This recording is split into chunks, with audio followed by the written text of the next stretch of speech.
On those same tokens, what's your advice for teams that are starting, but like Sandy alluded to, I don't want to show another home, or like they're just really not quick, but really, really wanting to get out of production. So all these things where your leverage sounds really enticing.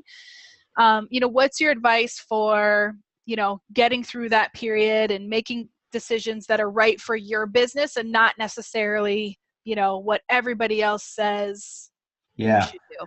It's based on income. So the reality of it, if you have less than 250,000 of GCI, you're really limited on the decisions you can make, right? You've only got 10% to pay an admin. You've only got 10% for marketing, 10%, 15% maybe for some other stuff. And the rest of it you need for yourself to live your life and support your family. If you're 250 to 500, you've got some different decisions to make.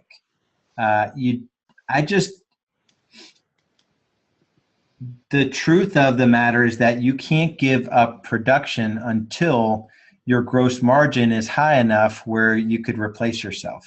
And we do see that. We do see agents with 250 GCI that want to get out of production. And it's like, how are you going to get out of production? Even if you're at 30%, payout on the 250, that's 75, right? And that's like MREA if you could achieve 70% gross margin. So you really need to be at the 500 to pay 30% is 150, which is 350 left, and you've got 150, so you can make 200. So it's just a numbers game, and that's just the reality of it. You've got to achieve that 500K GCI in order to have more of a pot to make decisions with.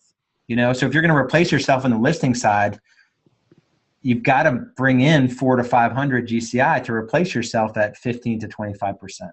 The amount of money you give up has to be able to be supported by the GCI that you had. You can't, you really, it's not possible to do 200 yourself personally, have your team do 300, and for you to replace your income because you're bringing in such a small GCI, if that makes sense.